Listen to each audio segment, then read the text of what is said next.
আসসালামাইকুম।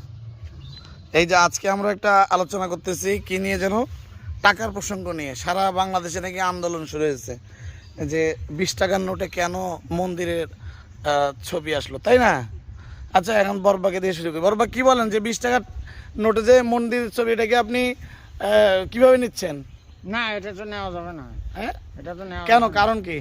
আর মন্দিরের ছবি কি আর টাকার মধ্যে দিলে ওটা পকেটে রাখা গেল, ওটা নামাজ হবে না, কোনো কিছু। তাহলে এতদিন যে আপনার 17 বছর যে শেখ মুজিবের আরে ছবি বাবা, পকেটে নিয়ে, ওটা তো পকেটে নিয়ে আমরা মসজিদেই যাই নাই কোনোদিন। ও জান নাই? না, টাকা কই রাখছিলেন তখন? টাকা বাড়িতে রাখি দিয়ে গেছি। ও, তো মন্দিরের ছবি বাদ দিয়ে রেখে যাবেন? না, তা এবার হবে রাখবেন না? ওটা ও, তো দেশ সারা স্বাধীন হয়েছে জীবনে- নাকি? এটা তো ব্রিটিশ আমল থাকিয়াই চলে আসতেছে, কোনো মন্দিরের ছবি কোনো টাকায় ছিল না। ও আচ্ছা আচ্ছা, তাহলে এটা ডক্টর ইউনূসের একটা ভুল হয়েছে, তাই তো?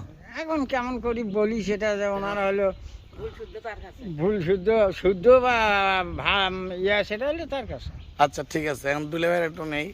দুলে ভাই, কি বলেন 20 টাকা নোটের বিষয়ে? আমরা তো মোটেই এই টাকা পছন্দ করি না। এই টাকা কেন সে বানাইলো? আমরা চাই মসজিদের ছবি না থাক, কোনো প্রকৃতির ছবি দেখ।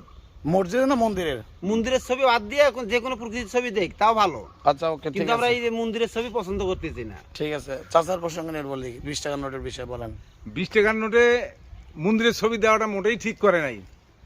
তারা মন্দিরের ছবি বাদ দিয়ে, মসজিদের ছবি বাদ দিয়ে প্রকৃতির ছবি দিবে, যেমন সেতু আছে, শহীদ মিনার আছে, পাহাড় পর্বত, এগুলো স্মৃতি দিবে। গাছ আছে, বাংলাদেশে তো আরো ঐতিহ্য, বাংলাদেশে অনেক আরো কিছু আছে, ঐতিহ্য হ্যাঁ? বহুত কিছু আছে। তাই তো। কিন্তু আমরা মুসলমান, নামাজ পড়তে যাই, আমরা মন্দিরের ছবি কেন পকেটে নিয়ে যাব? না, কথা ঠিকই তো। না, এটা আসলে মানে এটা আসলে নীতি নির্ধারকরা যেভাবে এটা কিভাবে ডিসিশনটা নিয়েছে, তাদের আসলে আর এই যে ভুল। শেখ মুজিবের ছবি ছিল, আমরা তো টাকা পকেটে নিয়ে নামাজ পড়তে যাই নাই। শেখ মুজিবের ছবি, আর মানুষের ছবি তখন নিয়ে আমরা বাংলাদেশের নামাজ মানুষ জিম্মি ছিল আসলে, আর বলারও- বাংলাদেশ তখন মানুষের কাছে জিম্মি ছিল। এখন তো বাংলাদেশ স্বাধীন, স্বাধীন, উন্মুক্ত আমরা। উন্মুক্ত।